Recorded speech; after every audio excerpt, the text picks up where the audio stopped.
ರಾತ್ರಿ ಇಡೀ ಒಂದೇ ಸಮ ಓಡಿದ ರಾಜಹಂಸ ಬೆಂಗಳೂರಿನ ಬಸ್ ನಿಲ್ದಾಣ ಪ್ರವೇಶಿಸಿದಾಗ ಇನ್ನೂ ಚುಮುಚುಮು ಬೆಳಗು. 2 ದಿನದಲ್ಲಿ ಹಿಂದಿರುಗುವ ಇರಾದೆ. ಅದಾಗಲೇ ಕಾದಿರಿಸಲ್ಪಟ್ಟ ಮರುಪ್ರಯಾಣದ ಟಿಕೆಟ್. ಆದ್ದರಿಂದಲೇ ಹೆಚ್ಚು ಲಗೇಜ್ ಇಲ್ಲ. 1 ಕೈಚೀಲ, ಮತ್ತೊಂದು ಶೋಕಿ ಬ್ಯಾಗ್ ಮಾತ್ರ. ಬಸ್ಸಿಳಿದವಳೆ ಆಚೀಚೆ ನೋಡಿದೆ. ವಾಹನ ಸಂಚಾರ ವಿರಳವಾಗಿತ್ತು. ಪಕ್ಕನೆ ಮನೆ ಬಿಡುವಾಗ ನನ್ನ ಬಾಳ ಸಂಗಾತಿ ಮಹೇಂದ್ರ ಹೇಳಿದ್ದು ನೆನಪಾಯಿತು. ಮೃದುಲಾ, ಪೇಟೆಯಿಂದ ನೀನು ರಿಕ್ಷಾ ಹಿಡಿದು ಹೋಗೋದೆ ವಾಸಿ. ನಿನ್ನಪ್ಪ ಬೆಳ್ಳಂಬೆಳಗ್ಗೆ ಚಳೀಲಿ ನಿನ್ನ ಕಾಯ್ತಾ ನಿಂತಿರ್ಬೋದು ಅನ್ನೋ ನಿರೀಕ್ಷೆ ಬೇಡ ಎಂದ ಮಹೇಂದ್ರಗೆ ನಾನು ಹಾಗೇನಿಲ್ಲ ರೀ, ಪಪ್ಪಂಗೆ ಫೋನ್ ಮಾಡಿದ್ದೀನಿ, ಬಸ್ ಹತ್ತಿರ ಬಂದೇ ಬರ್ತೀನಿ ಅಂದಿದ್ರು. ಅದೆಲ್ಲ ಹಳೆ ಕತೆ. ಈಗ ಅದಕ್ಕೆಲ್ಲ ಅವರಿಗೆ ಪುರುಸೊತ್ತಾದ್ರೂ ಎಲ್ಲಿರುತ್ತೆ? ಏನೋ ಒಂಥರ ಹನಿಮೂನ್ ಮೂಡಲ್ಲಿರೋರಿಗೆ ನೀನ್ಯಾಕೆ ತೊಂದರೆ ಕೊಡ್ತೀಯ? ಮಹೇಂದ್ರನ ನುಡಿಗಳಲ್ಲಿದ್ದುದು ಹಾಸ್ಯವೋ ಕೊಂಕೋ ವ್ಯಂಗ್ಯವೋ ನೈಜ ಕಳಕಳಿಯಂತೂ ಅಲ್ಲವೇ ಅಲ್ಲ. ವೃಥ ವಾದಕ್ಕಿಳಿದು ಮನಸ್ಸು ಯಾಕೆ ಹಾಳು ಮಾಡ್ಕೋಬೇಕು ಅನ್ನಿಸಿ ಮರು ಮಾತಾಡದೆ ಮೌನದೊಂದಿಗೆ ಸ್ನೇಹ ಬೆಳೆಸಿದ್ದೆ. ಬಸ್ ಹತ್ತಿದ ಮೇಲೂ ನಗರ ವಲಯ ದಾಟಿ ಹೆದ್ದಾರಿಯಲ್ಲಿ ಅದು ವಾಯುವೇಗ ಪಡೆದರೂ ಸೀಟಿಗೊರಗಿ ಕಣ್ಮುಚ್ಚಿ ಕುಳಿತ ನನಗೆ ನಿದ್ದೆ ಬರಲಿಲ್ಲ. ಹೃದಯವಂತೂ ಹಲವು ಭಾವನೆಗಳನ್ನು ಮತಿಸುವ ಪ್ರಕ್ಷುಬ್ಧ ಕಡಲಾಗಿತ್ತು. ಮುದ್ದು, ಹಿಂದಿನಿಂದ ಬಂದವರು ನನ್ನ ಬೆನ್ನು ಸವರಿದರು. ಚಿರಪರಿಚಿತ ಸ್ಪರ್ಶ, ಅದೇ ವಾತ್ಸಲ್ಯಪೂರಿತ ಧ್ವನಿ, ಮಮತೆ ಚಲ್ಲಿ ಹರಿದಾಡುವಂತಹ ನಸುನಗು. ಆಗ್ಲೇ ಬಂದ್ಯಾ? ಸಾರಿ ಮಗಳೇ, ಬಸ್ ಬೇಗ ಬಂತ? ಬೇಗೂರ್ ಹತ್ರ ಬರ್ತಿದ್ದಂಗೆ ರಿಂಗ್ ಮಾಡಬಾರ್ದಿತ್ತ? ಪಪ್ಪ ನನ್ನ ಕೈಚೀಲ ಎತ್ತಿಕೊಂಡು ಮುಂದೆ ನಡೆದರು. ಮಾಮೂಲಿ ಜಾಗದಲ್ಲಿ ನಿಲ್ಲಿಸಲ್ಪಟ್ಟ ಬಿಳಿ ಓಮ್ನಿ. ಬಸ್ ನಿಲ್ದಾಣದಿಂದ ಹಳ್ಳಿಯಲ್ಲಿರೋ ನನ್ನ ತವರು ಮನೆಗೆ 10 ಕಿಲೋಮೀಟರ್ ದೂರ. ಕಾರು ಸ್ಟೀರಿಯೋದಲ್ಲಿ ಮೊಹಮ್ಮದ್ ರಫಿ ಹಾಡು ತೇಲಿ ಬಂತು. ನಸುನಗು ಒಂದು ನನ್ನ ತುಟಿಯಂಚಿನಲ್ಲಿ ಲಾಸ್ಯವಾಡಿತು. ಪಪ್ಪ ರಫಿಯ ಅಪ್ಪಟ ಅಭಿಮಾನಿ. ಮಹೇಂದ್ರ ಯಾವತ್ತೂ ಯಾಕೆ ನಿಮ್ಮಪ್ಪನ ಕಾರಲ್ಲಿ ರಫಿ ಮಾತ್ರ ಹಾಡೋದು, ಬೇರೆ ಯಾರಿಗೂ ಚಾನ್ಸೇ ಇಲ್ವಾ ಅಂತ ಚುಡಾಯಿಸ್ತಾ ಇರ್ತಾರೆ. ಹಾಡು ಕೇಳುವುದು ಮಾತ್ರವಲ್ಲ, ಪಪ್ಪ ಒಳ್ಳೆ ಗಾಯಕರು ಕೂಡ. ನಿಜ ಹೇಳಬೇಕು ಅಂದರೆ ನಾವು ಅವರ ಮಕ್ಕಳು. ಲಾಲಿ ಜೋಗುಳಕ್ಕಿಂತಲೂ ರಫಿ ಹಾಡು ಕೇಳ್ತಾನೆ ದೊಡ್ಡವರಾಗಿದ್ದು. ಪಪ್ಪ, ಇದ್ಯಾವುದು ಕ್ಯಾಸೆಟ್? ಒರಿಜಿನಲ್ ವಾಯ್ಸ್ ಕೇಳ್ದ ಹಾಗಿಲ್ಲ. ರಫಿ ಅಂದೆ ಅಂತ ಸೋನು ನಿಗಮ್, ಮೊಹಮ್ಮದ್ ಅಜೀಜ್ ಹೇಳ್ದ ಹಾಗೆ ಕೇಳುತ್ತಲ್ಲ. ಅಸಹನೀಯ ಮೌನ ಮುರಿಯುವುದಕ್ಕಾಗಿ ನಾನೇ ಪಪ್ಪನನ್ನು ಮಾತಿಗೆಳೆದೆ. ಇದು ರಫಿ ಸ್ವರಾನೇ ಮುದ್ದು, ಆದರೆ ಕ್ಯಾಸೆಟ್ ಲೈವ್ ಪ್ರೋಗ್ರಾಮ್ದು. ರಫಿ ವರ್ಲ್ಡ್ ಅಂತ ಸಂಗೀತ ಕಮ್ಮಿ, ಕೇಳುವುದಕ್ಕೆ ಡಿಫರೆಂಟ್ ಆಗಿದೆ ಅಲ್ವಾ? ಸ್ವಲ್ಪ ಸೂಕ್ಷ್ಮವಾಗಿ ಕೇಳು. ಹಾಡಲ್ಲಿ ಶೃಂಗಾರ ಭಾವಕ್ಕಿಂತಲೂ ಸುಂದರ ವಸ್ತುವಿನ ವರ್ಣನೆ. ಅದನ್ನು ಪಡೆದ ಧನ್ಯತೆಯೇ ಜಾಸ್ತಿ. ಪಪ್ಪ ಹೇಳಿದಾಗ ಹೌದೆಂದು ತಲೆದೂಗಿ ಸಾವಕಾಶದಿಂದ ಕಾರು ಚಲಾಯಿಸುತ್ತಿದ್ದ ಅವರನ್ನೇ ನೋಡಿದೆ. ಅದೇ ಟೀನಾ ಪುಡಿ ಸಕ್ಕರೆ ಬೆರೆಸಿದಂತಹ ತಲೆಗೂದಲು, ಹಾಗಿದ್ದುದೇ ಬಣ್ಣದ ಕುರುಚಲು ಗಡ್ಡ ಮೀಸೆ, ಅದರೆಡೆಯಿಂದ ಪಳಕ್ಕನೆ ಮಿಂಚಿ ತಂಪು ಕಾಂತಿಯ ನಗು ತೋರುವ ಸುಂದರ ದಂತಪಂಕ್ತಿ. 70 ರಂಚನ್ನು ಸಮೀಪಿಸಿದ್ದರೂ ಸದೃಢವಾದ ಕ್ರೀಡಾಳುವನ್ನು ಹೋಲುವಂತಹ ಆರೋಗ್ಯವಂತ ದೇಹ. ವಾಹನ ಟಾರು ರಸ್ತೆ ಬಿಟ್ಟು ಮಣ್ಣಿನ ದಾರಿಗೆ ಹೊರಳಿತು. ಹೊಂಡ ಗುಂಡಿ ಕಲ್ಲುಗಳ ಮೇಲೆ ಉರುಳುತ್ತಾ ಕುಪ್ಪಳಿಸುತ್ತಾ ಮನೆಯಂಗಳ ಸೇರಿತು. ಬಾ ಮುದ್ದು, ಇಳಿ. ಯಾಕೆ ಬೇಜಾರು ಪಪ್ಪನ ಮೇಲೆ? ನೀನು ಓದಿದೋಳು, ಎಲ್ಲಕ್ಕಿಂತಲೂ ಬುದ್ಧಿವಂತೆ. ನಾನು ಮತ್ತು ನಾನಿರೋ ಪರಿಸ್ಥಿತಿಯನ್ನು ಅರ್ಥ ಮಾಡ್ಕೊಂಡಿರ್ತೀಯ ಅಂದ್ಕೊಂಡಿದ್ದೀನಿ. ಎಲ್ಲಿ ಸ್ವಲ್ಪ ಫ್ರೆಶ್ ಆಗು. ಹೀಗೆ ಹ್ಯಾಪ್ ಮೊರೆ ಮಾಡಿಕೊಂಡ್ರೆ ಹೇಗೆ ಮಗಳೇ? ಪಪ್ಪ ಮೆಲು ನುಡಿಯಾಡುತ್ತಿದ್ದಂತೆಯೇ ಕಾರಿನಿಂದಿಳಿದೆ. ರಾಜಿ ಎಲ್ಲಿದ್ದೀಯೇ? ಬಾ, ನಮ್ಮಗಳು ಬಂದ್ಲು. ಮುದ್ದು ಬಂದಿದ್ದಾಳೆ ನೋಡು. ದೊಡ್ಡದಾಗಿ ಗೋಚಿಸುತ್ತಾ ಮನೆಯೊಳಕ್ಕೆ ನಡೆದರು. ವಿಶಾಲವಾದ ನಾಡ ಹೆಂಚಿನ ಹಳೆ ಮನೆ, ದೊಡ್ಡ ಅಂಗಳ, ಸುತ್ತಲೂ ಸಂಪಾಗಿ ಬೆಳೆದ ಗಿಡ ಮರ ಬಳ್ಳಿಗಳ ಹೂದೋಟ. ಮನೆಯ ಎದುರುಗಡೆ ದೊಡ್ಡ ಬೆಟ್ಟ. ಅಂಗಳದ ಕೆಳಗೆ ಕಣ್ಣು ಹಾಯಿಸಿದಷ್ಟೂ ದೂರ ಶೋಭಿಸುವ ಹಸಿ ಹಸಿರಾಗಿ ನಿಂತ ಅಡಿಕೆ ತೆಂಗಿನ ತೋಟ. ನಾನು ಹುಟ್ಟಿ ಬೆಳೆದ ಆಟವಾಡಿ ನಕ್ಕು ನಲಿದಾಡಿದ ಚಿರಪರಿಚಿತ ತಂಪು ತಾಣ. ಇಂದ್ಯಾಕೋ ಪರಕೀಯವೆನಿಸುತ್ತಿದೆಯಲ್ಲ. ಬಹಳ ದಿನಗಳಿಂದ ಒಗಟಾಗಿಯೋ ಪ್ರಶ್ನಾರ್ಥಕವಾಗಿಯೋ ಕುತೂಹಲವಾಗಿಯೋ ನಾನು ಅನುಭವಿಸುತ್ತಿದ್ದುದರ ವಾಸ್ತವದ ಸತ್ಯದರ್ಶನ ನನಗೀಗ ಆಗಲಿದೆ. ಅದಕ್ಕೆ ಮಾನಸಿಕ ಸಿದ್ಧತೆ ಬೇಡವೇ? ಮುಜುಗರದಿಂದಲೇ ಅಂಗಳದಲ್ಲಿ ನಿಂತೆ. ಬಾ, ಬೇಗ ಬಾರೆ, ನೀನ್ಯಾಕೆ ಹೀಗೆ ಸಂಕೋಚ ಮಾಡ್ಕೋಬೇಕು? ಬಂದಿರೋದು ಮನೆ ಮಗಳು, ನೆಂಟ್ರಲ್ಲ, ಅಂತೂ ಬಂದ್ಬಿಟ್ಲು ನನ್ಮುದ್ದು.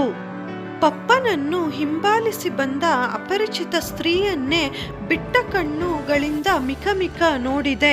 ಸರಿಸುಮಾರು ಎತ್ತರದ ಕೃಶ ದೇಹ, ಶ್ಯಾಮಲ ವರ್ಣ, ಹುಟ್ಟಿದ್ದು ಸರಳವಾದ ಹತ್ತಿ ಸೀರೆ.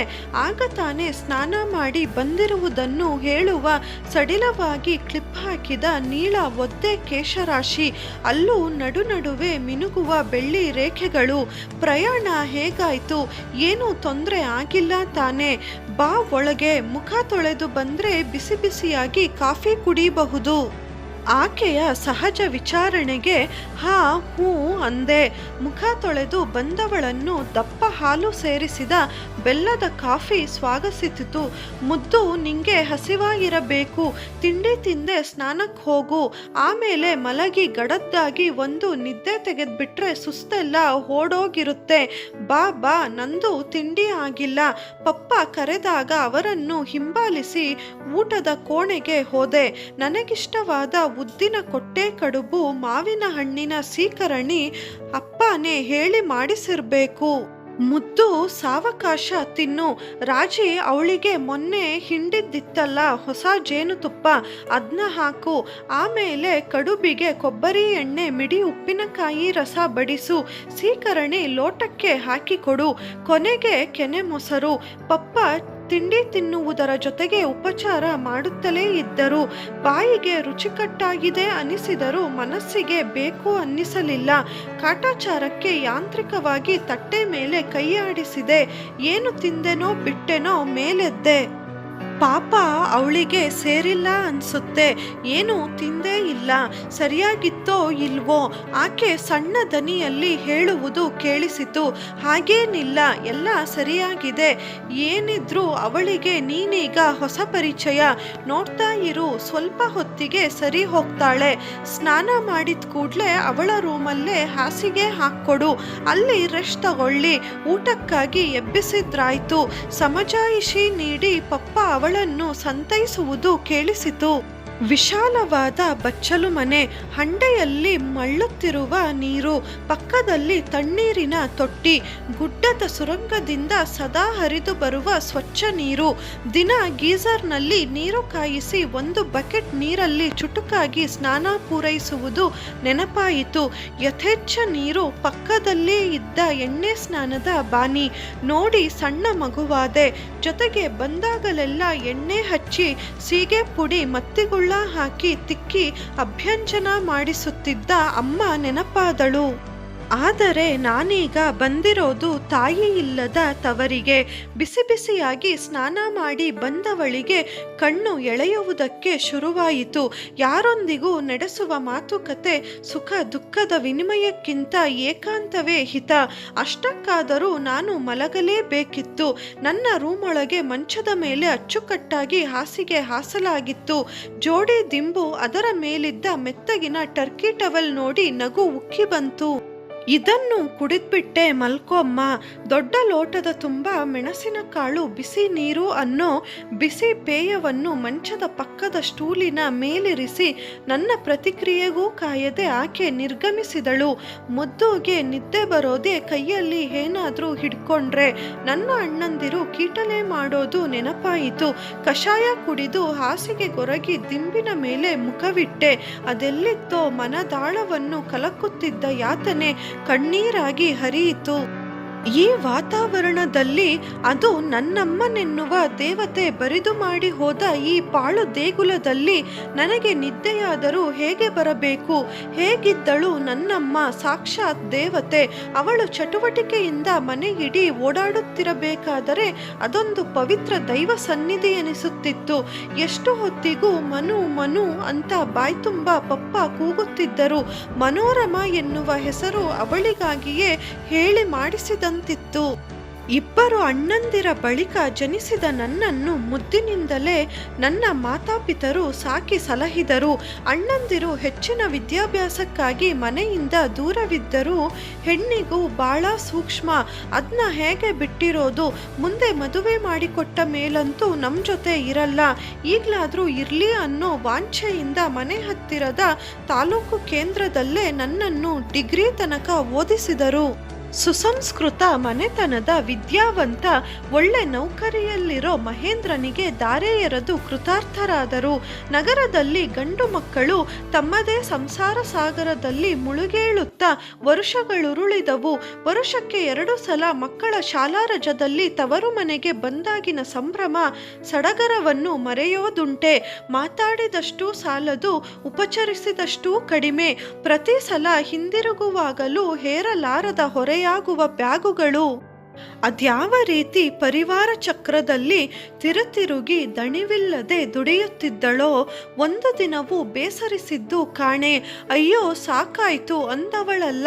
ಅಪ್ಪನಂತೂ ನನ್ನ ಮನೆ ದೇವತೆ, ಆತ್ಮಸಖಿ ಅಂತ ಬಣ್ಣಿಸಿ ಹಾಡುತ್ತಿದ್ದರು. ಅದೆಂತಹ ಮಧುರ ದಾಂಪತ್ಯ ಅವರದು. ಸತಿಪತಿ ಜಗಳವಾಡಿಲ್ಲ, ಮುನಿಸು ಮಾಡಿ ಮಾತು ಬಿಟ್ಟಿದ್ದು ಗೊತ್ತಿಲ್ಲ. ಎಲ್ಲೋ ಮದುವೆ ಮನೆಯಲ್ಲಿ ಪಾದರಸದಂತೆ ಓಡಾಡುತ್ತಿದ್ದ ಅಮ್ಮನನ್ನು ಗಮನಿಸಿದ ಪಪ್ಪ ಮದುವೆಯಾದರೆ ಇವಳನ್ನೇ ಎಂದು ಮನದಲ್ಲೇ ನಿರ್ಧಾರ ಮಾಡಿದ್ದು. ಮದುವೆಯಾಗದ ಇಬ್ಬರು ಅಕ್ಕಂದಿರಿದ್ದುದರಿಂದ ಹುಡುಗಿಯ ತಂದೆ ಮದುವೆಗೆ ಒಪ್ಪದೇ ಇದ್ದಿದ್ದು.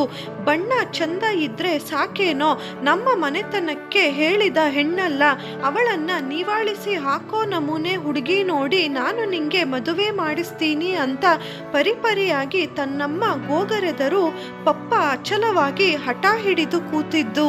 ಕೊನೆಗೂ ಸೋದರ ಮಾವನ ಸಂಧಾನದಲ್ಲಿ ಹುಡುಗಿಯ ತಂದೆ ಮನವೊಲಿಸಿ ತಾನು ಬಯಸಿದವಳನ್ನೇ ಮದುವೆಯಾಗಿ ಮನ ತುಂಬಿಸಿಕೊಂಡದ್ದು.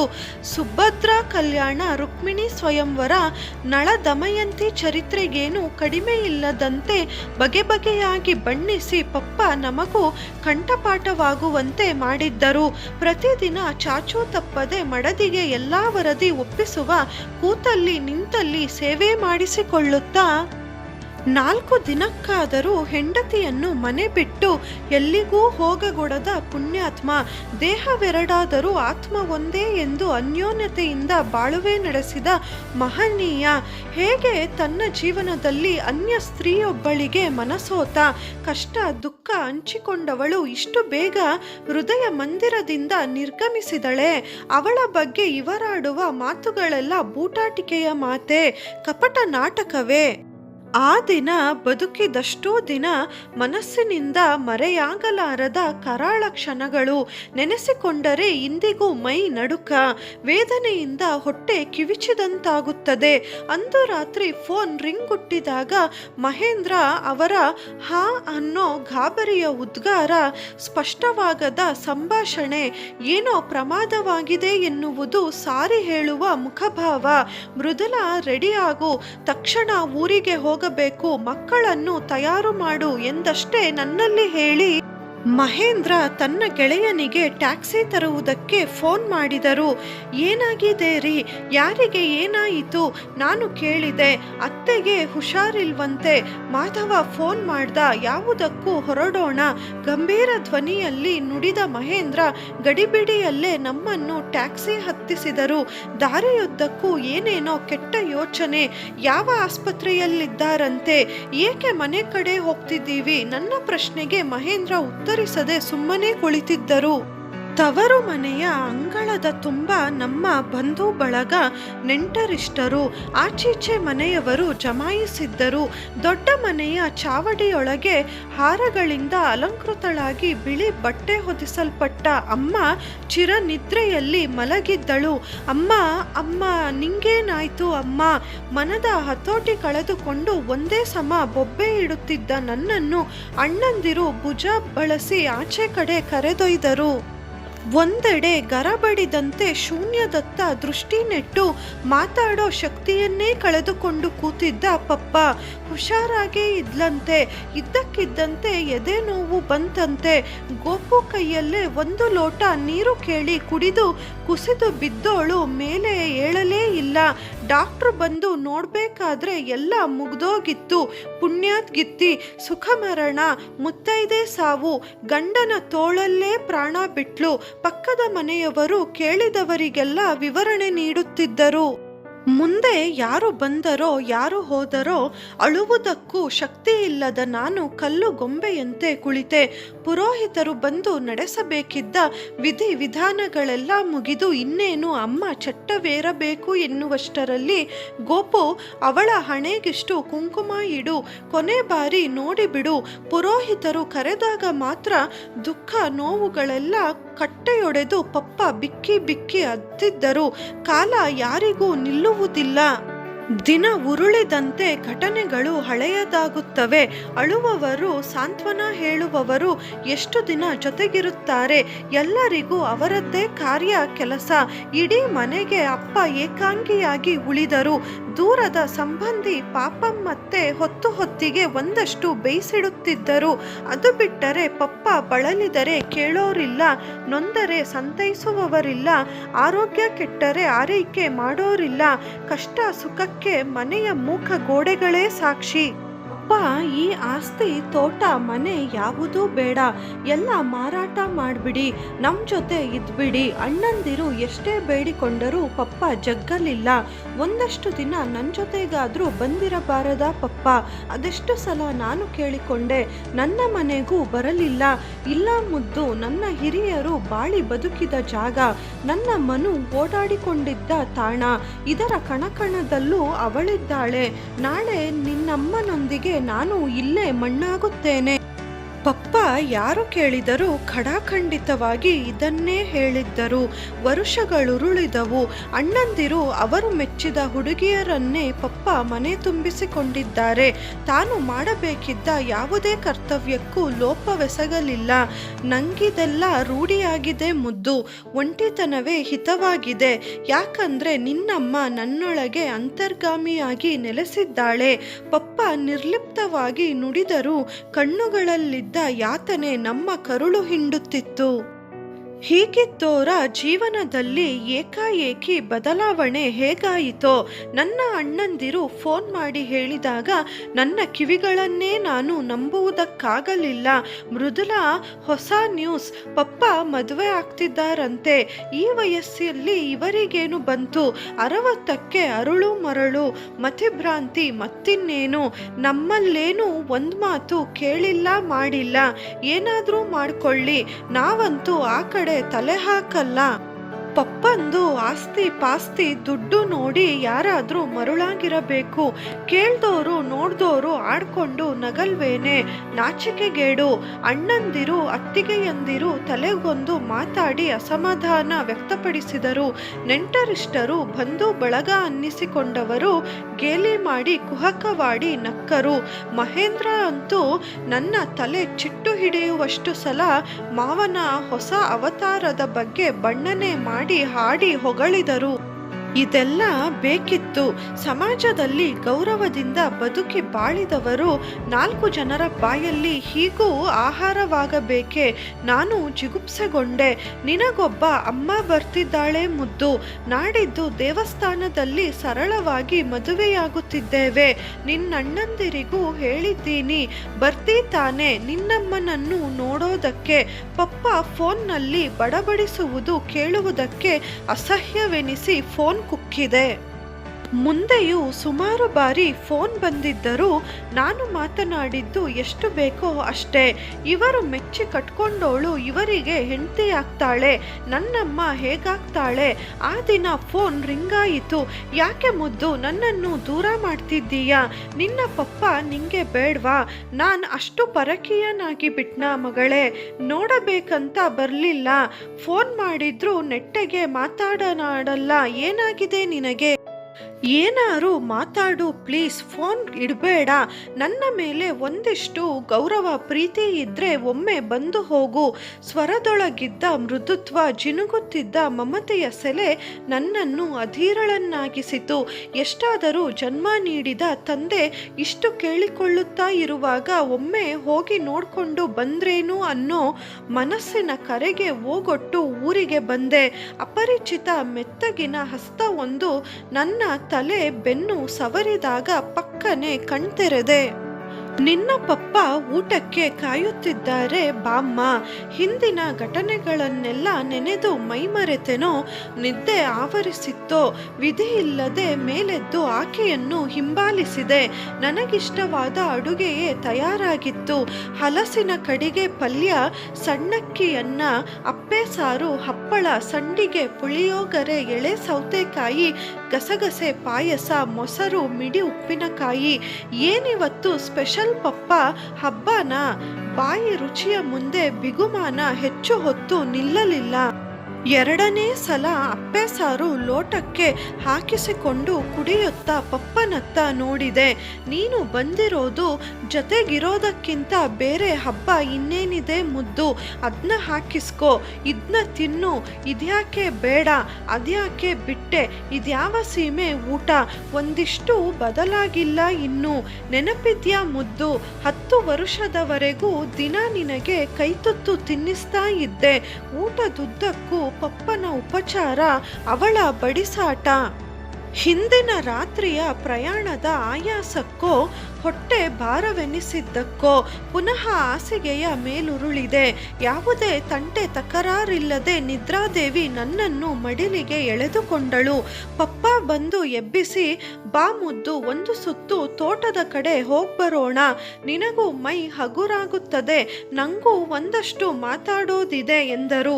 ಆಕೆ ನೀಡಿದ ಬಿಸಿ ಕಾಫಿ, ಈರುಳ್ಳಿ ಪಕೋಡ ಸೇವಿಸಿ ಕೈಯಲ್ಲಿ ಕತ್ತಿ ಹಿಡಿದು ತೋಟಕ್ಕೆ ಹೊರಟರು ಪಪ್ಪ. ನಾನು ಪಪ್ಪನನ್ನು ಹಿಂಬಾಲಿಸಿದೆ. ಅದೆಷ್ಟು ಸಲ ಅಣ್ಣಂದಿರೊಂದಿಗೆ ಇಲ್ಲಿ ಓಡಾಡಿರುವುದು, ಅದೆಷ್ಟು ನೆನಪುಗಳು. ತೋಟದಲ್ಲಿರುವ ದೊಡ್ಡ ಕೆರೆಯಲ್ಲಿ ಈಜು ಕಲಿಯುವಾಗ ಬಾಳೆ ದಿಂಡು ಕೈತಪ್ಪಿ ನಾನು ನೀರಲ್ಲಿ ಮುಳುಗಿದ್ದು, ಅಣ್ಣಂದಿರು ಹೆದರಿ ಬೊಬ್ಬೆ ಹೊಡೆಯುತ್ತಾ ಅಪ್ಪನನ್ನು ಓಡಿ ಹೋಗಿ ಕರೆದುಕೊಂಡು ಬಂದದ್ದು, ಪಪ್ಪ ನನ್ನನ್ನು ನೀರಿನಿಂದ ಮೇಲೆ ತಂದು ಬೋರಲು ಮಲಗಿಸಿ ನೀರನ್ನೆಲ್ಲ ಕಕ್ಕಿಸಿದ್ದು, ನಾನು ಮೆಲ್ಲಗೆ ಕಣ್ತೆರೆದಾಗ ದೇವರು ದೊಡ್ಡೋನು ಮುದ್ದು ಎಂದು ಪಪ್ಪ ನನ್ನನ್ನು ತಬ್ಬಿಕೊಂಡು ಕಂಬನಿ ಮಿಡಿದಿದ್ದು, ಹಣ್ಣಿನ ಮರಗಳಲ್ಲಿ ಬೆಳೆದಿದ್ದ ನೇರಳೆ, ಸೀಬೆ ಹಣ್ಣುಗಳನ್ನು ನನ್ನ ಕೈಗಿಡುತ್ತಾ ಪಪ್ಪ, ಯಾಕೆ ಮುದ್ದು ಇನ್ನೂ ನನ್ನ ಮೇಲೆ ಕೋಪನ? ಕನಸಲ್ಲೂ ಎಣಿಸಲಿಲ್ಲ ಮುದ್ದು ಇಂಥದ್ದೊಂದು ಘಟನೆ ನನ್ನ ಜೀವನದಲ್ಲಿ ನಡೆಯಬಹುದು ಅಂತ. ಎಷ್ಟೋ ಘಟನೆಗಳು ನಮ್ಮ ನಿರೀಕ್ಷೆ ಮೀರಿ ನಡೆಯುತ್ತೆ. ನಾವು ಕೇವಲ ನೆಪಮಾತ್ರರು. ಯಾಕೆ ಮಗು? ಪಪ್ಪನ ಇಂದಿನ ಸ್ಥಿತಿ ನಿನಗೆ ವ್ಯಂಗ್ಯವೋ ಹಾಸ್ಯಾಸ್ಪದವಾಗೋ ಕಾಣುತ್ತಾ? ನೀನೇನೇ ಹೇಳು, ನನ್ನ ಮನಸ್ಸಲ್ಲಿದ್ದುದನ್ನು ಹೊರಗೆ ಹಾಕಿದ್ರೇನೆ ನನಗೆ ಸಮಾಧಾನ. ಪಪ್ಪ ನನ್ನ ಪ್ರತಿಕ್ರಿಯೆಗೂ ಕಾಯದೆ ಹೇಳತೊಡಗಿದರು. ಈಗ ಕೆಲವು ತಿಂಗಳ ಹಿಂದೆ ನಮ್ಮ ನೆಂಟರು ಶ್ರೀನಿವಾಸಯ್ಯನವರ ಭೀಮರಥ ಶಾಂತಿ ಇತ್ತು. ಬರಲೇಬೇಕು ಅನ್ನೋ ಬಲವಂತದ ಕರೆಗೆ ಕಟ್ಟು ಬಿದ್ದು ನಾನು ಹೋದೆ. ಈಕೆಯನ್ನು ಮೊದಲು ಅಲ್ಲಿಯೇ ಗಮನಿಸಿದ್ದೆ. ನನ್ನ ಹೆಂಡತಿ ಪೈಕಿ ದೂರದ ಸಂಬಂಧಿ. ಈಕೆಗೆ ಯಾರೂ ಗತಿ ಇಲ್ಲ. ನನ್ನ ಹೆಂಡತಿ ಆರೋಗ್ಯನೂ ಅಷ್ಟಕ್ಕಷ್ಟೇ. ಕೆಲಸ ಕಾರ್ಯಕ್ಕೆ ಸಹಾಯ ಆಗ್ಲಿ ಅಂತ ಇಟ್ಕೊಂಡಿದ್ದೀವಿ ಅಂತ ಶ್ರೀನಿವಾಸ ಹೇಳಿದ್ದ. 3 ಹೊತ್ತು ಊಟ ಇರೋಕ್ಕೊಂದು ಆಸರೆಗೋಸ್ಕರ ಆಕೆ ಜೀತದಾಳಂತೆ ದಿನವಿಡೀ ದುಡಿಯುತ್ತಿದ್ದಳು. ಆ ದಿನ ಸಮಾರಂಭ ಮುಗಿದಿದ್ದರೂ 4 ಆಟ ಇಸ್ಪೀಟ್ ಆಡೋಣ ಇರು, ನಿಂಗಾದ್ರೂ ಯಾರಿದ್ದಾರೆ ಹೋಗೋದಿಕ್ಕೆ ಅಂತ ಶ್ರೀನಿವಾಸ ಬಲವಂತ ಮಾಡಿ ನನ್ನನ್ನು ಉಳಿಸಿಕೊಂಡಿದ್ದ. ಸಂಜೆ ಕೂತು ಬೇಜಾರಾಗಿ ತೋಟದಲ್ಲಿ ಅಡ್ಡಾಡುತ್ತಿದ್ದೆ. ಆಕೆ ಕೆರೆ ದಂಡೆಯ ಮೇಲೆ ಕುಳಿತಿದ್ದಳು. ನನ್ನನ್ನಾಕೆ ಗಮನಿಸಲಿಲ್ಲ. ಕತ್ತಲು ಕವಿಯುತ್ತಿದ್ದಂತೆ ಇನ್ನೇನು ಮನೆ ಕಡೆ ವಾಪಸ್ಸಾಗಬೇಕೆನ್ನುವಷ್ಟರಲ್ಲಿ ಏನೋ ಸದ್ದು ಕೇಳಿಸಿತು. ಶಬ್ದ ಕೇಳಿದೆಡೆಗೆ ಗಾಬರಿಗೊಂಡು ಓಡಿದೆ. ದಂಡೆಯಿಂದ ನೀರಿಗೆ ಬಿದ್ದಾಕೆ ನೀರಿನೊಳಗೆ ಮುಳುಗೇಳುತ್ತಿದ್ದಳು. ನಾನು ಅರೆಕ್ಷಣ ತಡ ಮಾಡದೆ ನೀರಿಗೆ ಹಾರಿ ಮುಳುಗುತ್ತಿದ್ದವಳ ಕೂದಲು ಹಿಡಿದೆಳೆದು ದಡಕ್ಕೆ ತಂದು ಮಲಗಿಸಿ ಪ್ರಥಮ ಚಿಕಿತ್ಸೆಗಳನ್ನೆಲ್ಲ ನೀಡಿದೆ. ನಿಧಾನವಾಗಿ ಕಣ್ಣು ತೆರೆದ ಅವಳು ನನ್ನನ್ನೇ ಬಿಟ್ಟ ಕಣ್ಣುಗಳಿಂದ ನೋಡಿ ಜೋರಾಗಿ ಅಳಲಾರಂಭಿಸಿದಳು. ಯಾಕೆ ನೀರಿಗೆ ಹಾರಿದ್ದು? ಆತ್ಮಹತ್ಯೆ ಮಹಾಪಾಪ ಅಂತ ಗೊತ್ತಿಲ್ವಾ? ನಾನು ಒರಟಾಗಿಯೇ ಕೇಳಿದ್ದೆ. ನನ್ನ ಯಾಕೆ ಬದುಕಿಸಿದ್ರಿ? ನಾನೇನು ನಿಮ್ಮ ಬಂಧುವೆ? ನನ್ನ ಪಾಡಿಗೆ ಸಾಯೋಕಾದ್ರೂ ಬಿಡಬಾರ್ದಿತ್ತ? ಈ ಭೂಮಿಯಲ್ಲಿ ನನ್ನವರು ಅಂತ ಯಾರೂ ಇಲ್ಲ. ಬಾಳಿನುದ್ದಕ್ಕೂ ಅಪಮಾನ ನೋವು ಅನುಭವಿಸಿದೆ. ಸಾಕಾಗಿತ್ತು ನನಗೆ. ನಾನು ಪಕ್ಕದಲ್ಲಿ ಕೂರಿಸಿಕೊಂಡು ಬಲವಂತ ಮಾಡಿ ಪದೇ ಪದೇ ಕೇಳಿದ ಮೇಲೆ ಆಕೆ ಹೇಳಲಾರಂಭಿಸಿದಳು. ಆಕೆ ರಾಜೇಶ್ವರಿ, ಬಾಲವಿಧವೆ. ಕೈಕಾಲು ಗಟ್ಟಿ ಇದ್ದಾಗ ಎಲ್ಲರೂ ಅವಳಿಂದ ಬಿಟ್ಟಿ ಚಾಕರಿ ಮಾಡಿಸಿಕೊಂಡರು. ಅಣ್ಣಂದಿರು ತಮ್ಮದೇ ಸಂಸಾರವಾದ ಮೇಲೆ ಇವಳನ್ನು ಕಡೆಗಣಿಸಿದರು. ಆರ್ಥಿಕ ಬೆಂಬಲ ಭದ್ರತೆ ಇಲ್ಲದೆ ಈಕೆ ಹೊಟ್ಟೆಪಾಡಿಗಾಗಿ ಬ್ಯಾಡ್ಮಿಂಟನ್ ಚೆಂಡಿನಂತೆ ಆ ಮನೆಯಿಂದ ಈ ಮನೆಗೆ ಹೊಗೆಯಲ್ಪಟ್ಟಳು. ಕೊನೆಗೆ ಸದಾ ನರಳುವ ಶ್ರೀನಿವಾಸಯ್ಯನ ಹೆಂಡತಿ ಸರಸಮ್ಮನ ಆರೈಕೆಗಾಗಿ ಇಲ್ಲಿ ನಿಯಮಿಸಲ್ಪಟ್ಟಳು. ಸರಸಮ್ಮನಿಗೆ ಮೈಗೆ ಹುಷಾರಿಲ್ಲದಿದ್ದರೂ ಬಾಯಿ ಜೋರು, ಬರೀ ಸಂಶಯದ ಪಿಶಾಚಿ. ಇವಳ ಪ್ರತಿ ಚಲನವಲನಗಳತ್ತ ಹದ್ದಿನ ಕಣ್ಣಿಡುತ್ತಾ ಏನಾದರೂ ಕೊಂಕು ತೆಗೆಯದೆ ಇರೋರಲ್ಲ. ವಯ್ಯಾರಿ ಮಿಟಕಲಾಡಿ ನನ್ನ ಗಂಡನ ತಲೆ ಕೆಡ್ಸೋಕೆ ಬಂದ್ಯೇನೆ ಮಾಯಾಂಗನೆ, ಇದೆಲ್ಲವನ್ನು ಸರಸಮ್ಮನ ಬಾಯಲ್ಲಿ ಕೇಳುವುದಕ್ಕೆ ಕಿರಿಕಿರಿ ಆಗುತ್ತಿತ್ತು. ಇದಕ್ಕೆ ತಕ್ಕ ಹಾಗೆ ಶ್ರೀನಿವಾಸಯ್ಯನ ವರ್ತನೆಯು ಬದಲಾಗಿತ್ತು. ಏನಾದರೂ ನೆಪ ತೆಗೆದು ಇವಳ ಹಿಂದೆ ಮುಂದೆ ಬರೋದು. ರಾತ್ರಿ ಎಲ್ಲರೂ ಮಲಗಿದ ಮೇಲೂ ಕೆಮ್ಮುತ್ತಾ ಇವಳು ಮಲಗಿದ ಕಡೆ ತಿರುಗುವುದು. ಒಂದೇ ಎರಡೇ ಅದೊಂದು ದಿನವಂತೂ ಗಾಢ ನಿದ್ರೆಯಲ್ಲಿದ್ದವಳನ್ನು ತನ್ನ ಮೇಲೆ ಸರಿದಾಡಿದ ಒರಟು ಕೈಯೊಂದು ಎಚ್ಚರಿಸಿದಾಗ ಬೆಚ್ಚಿ ಬಿದ್ದು ಮೇಲೆದ್ದು ಕುಳಿತಳು. ಶ್ರೀನಿವಾಸಯ್ಯನ ಕಾಮುಕ ಕಣ್ಣುಗಳು ಇವಳನ್ನೇ ನುಂಗಿ ನೀರು ಕುಡಿಯುವಂತೆ ನೋಡುತ್ತಿದ್ದವು. ರಾಜಿ, ನಾವಿಬ್ರು ಒಂದೇ ದೋಣಿಯ ಪ್ರಯಾಣಿಕರು. ನಿನ್ನ ಕೇಳೋರಿಲ್ಲ. ನಂಗೆ ಹೆಂಡತಿ ಇದ್ರೂ ಪ್ರಯೋಜನವಿಲ್ಲ. ನಂದೇನು ನಿನ್ನ ಸೆರಗೆಳೆದು ತುಂಟಾಟವಾಡೋ ವಯಸ್ಸ? ಎದುರುಗಡೆ ಊಟ ಇಟ್ಕೊಂಡು ಹೇಗೆ ಉಪವಾಸ ಇರಲಿ? ನೀನೆಷ್ಟೇ ಒಳ್ಳೆಯವಳಾದ್ರೂ ನನ್ನ ಹೆಂಡತಿ ನಿನ್ನ ನೋಡೋ ದೃಷ್ಟಿ ಏನು ಬದಲಾಗಲ್ಲ. ನೀನು ದಯೆ ತೋರಿದರೆ ಇಬ್ಬರಿಗೂ ಸುಖ. ನಿಂಗೇನೂ ಕಡಿಮೆ ಮಾಡಲ್ಲ. ಆತ ಹಲ್ಲು ಗಿಂಜಿದರೂ ಇವಳು ಒಪ್ಪಲಿಲ್ಲ. ಇಲ್ಲಿಂದ ಎದ್ದು ಹೋಗದಿದ್ರೆ ಕೂಗಿ ರಂಪಾಟ ಮಾಡ್ತೀನಿ ಅಂತ ಬೆದರಿಕೆ ಹಾಕಿದ್ಲು. ಮುಂದಿನ ದಿನಗಳು ರಾಜಿಯ ಪಾಲಿಗೆ ಇನ್ನೂ ಕಠೋರವಾಗಿದ್ದವು. ಶ್ರೀನಿವಾಸಯ್ಯನೇ ಅವಳ ಶೀಲದ ಬಗ್ಗೆ ಇಲ್ಲ ಸಲ್ಲದ ಅಪಪ್ರಚಾರಕ್ಕೆ ತೊಡಗಿ ಘೋರ ನರಕ ದರ್ಶನ ಮಾಡಿಸಿದ. ಹೇಗೆ ಬದುಕಲಿ? ಎಷ್ಟು ಅಂತ ಸಹಿಸಲಿ ಹೇಳಿ? ನನಗೆ ಸಾಕಾಗಿ ಹೋಗಿದೆ. ಆ ಮನೆ ಮಂದಿಗಿನ್ನು ಮುಖ ಹೇಗೆ ತೋರಿಸಲಿ? ಅವಳ ಯಾತನೆಯ ಜೀವನ ನನ್ನೆದೆಯನ್ನು ಕರಗಿಸಿತು. ಮುಂದೆ ಒಂದೇ ವಾರದಲ್ಲಿ ಆ ಮನೆಯಿಂದ ಬಿಡುಗಡೆ ಹೊಂದಿ ನನ್ನಿಂದಲೇ ಆಕೆ ವೃದ್ಧಾಶ್ರಮವೊಂದರಲ್ಲಿ ಆಸರೆ ಪಡೆದಳು. ನನಗೂ ಒಂಟಿ ಜೀವನ ಸಾಕಾಗಿತ್ತು. ನನ್ನ ನೋವು ಭಾವನೆಗಳನ್ನು ಹಂಚಿಕೊಳ್ಳಲು ಸಂಗಾತಿ ಬೇಕೆನಿಸತೊಡಗಿತು. ಈ ವಯಸ್ಸಲ್ಲಿ ಇನ್ಯಾವ ರೀತಿಯ ದೈಹಿಕ ಆಕರ್ಷಣೆ ಇರುತ್ತೆ ಹೇಳು? ನೊಂದ ನಾವಿಬ್ಬರು ಜೊತೆಗೂಡಿ ಬಾಳಬಾರದೇಕೆ ಅನ್ನಿಸಿದಾಗ ನಾನೇ ಪ್ರಸ್ತಾಪ ಮುಂದಿಟ್ಟೆ. ಅದೇನು ಋಣಾನುಬಂಧವಿತ್ತೋ ಆಕೆಯು ಸಮ್ಮತಿಸಿದಳು. ಹೆತ್ತ ಮಕ್ಕಳನ್ನು ದಡ ಸೇರಿಸಿದ್ದೇನೆಂಬ ಆತ್ಮತೃಪ್ತಿಯೊಂದಿಗೆ ನನ್ನ ಬಾಳಿ ಬಾಳಿಗೆ ಹೊಸ ತಿರುವು ಕೊಟ್ಟೆ. ಇನ್ನುಳಿದ ಜೀವಿತಾವಧಿಯನ್ನು ಶಾಂತಿಯಿಂದ ನನಗೋಸ್ಕರ ನನಗಿಷ್ಟ ಬಂದಂತೆ ಬದುಕಲು ತೀರ್ಮಾನಿಸಿದೆ. ಪಪ್ಪ ಸವಿವರವಾಗಿ ನಡೆದುದನ್ನೆಲ್ಲ ಹೇಳುತ್ತಲೇ ಇದ್ದರು. ಮೈಯೆಲ್ಲ ಕಿವಿಯಾಗಿ ಆಲಿಸುತ್ತಾ ಇದ್ದ ನನ್ನನ್ನು ಕವಿದ ಅಸಮಾಧಾನ, ಅತೃಪ್ತಿಯ ಕಾರ್ಮೋಡ ಮರೆಯಾಗುತ್ತಾ ಬಂತು. ಹೇಳು ಮುದ್ದು, ನಿನ್ನ ಪಪ್ಪ ಮಾಡಿದ್ದು ತಪ್ಪ? ಪ್ರಶ್ನಾರ್ಥಕ ಚಿಹ್ನೆ ಇಟ್ಟು ಪಪ್ಪ ಎವೆಯಿಕ್ಕದೆ ನನ್ನೇ ನೋಡಿದರು. No papa, really you are great. ನನಗರಿವಿಲ್ಲದೆ ನನ್ನ ಬಾಯಲ್ಲಿ ಒಂದು ಮಾತು ಹೆಮ್ಮೆಯಿಂದಲೇ ಹೊರಬಂದಿತು. ಕತ್ತಲಾವರಿಸಿದರೂ ನಮ್ಮ ಮನದೊಳಗೊಂದು ಹೊಸ ಚೇತನದ ಉಗಮವಾಗಿತ್ತು. ನಿರಾಳ ಮನಸ್ಸಿನಿಂದ ನಗು ನಗುತ್ತಾ ಮನೆ ಕಡೆ ಹೆಜ್ಜೆ ಹಾಕಿದೆವು. ಅಂಗಳದ ತುಳಸಿ ಕಟ್ಟೆಗೆ ಹಣತೆ ಹಚ್ಚಿ ನಮಿಸುತ್ತಿದ್ದ ಆ ಜೀವ ಈ ಕ್ಷಣಕ್ಕೆ ನನ್ನ ಅಪ್ಪನ ಹೆಂಡತಿಯಂತೆ ಕಾಣಲೇ ಇಲ್ಲ. ಸತ್ತು ಸ್ವರ್ಗ ಸೇರಿದ ನನ್ನಮ್ಮನೇ ಇವಳ ದೇಹದೊಳಗೆ ಪರಕಾಯ ಪ್ರವೇಶ ಮಾಡಿ ನಮ್ಮೊಂದಿಗಿರಲು ಬಂದಿದ್ದಾಳೋ ಅನ್ನೋ ಭಾವನೆ. ನನಗರಿವಿಲ್ಲದೆ ನನ್ನ ಬಾಯಿ ಅಮ್ಮ ಅಂದಿತು. ಸಾರಿ ಅಮ್ಮ, ತಡವಾಯಿತು. ನಮಗೋಸ್ಕರ ಕಾಯ್ತಾ ಇದ್ರ? ಸೆರಗಲ್ಲಿ ತುಂಬಿಕೊಂಡಿದ್ದ ಬಗೆ ಬಗೆ ಹಣ್ಣುಗಳನ್ನು ಅವರ ಕೈಗಿತ್ತೆ.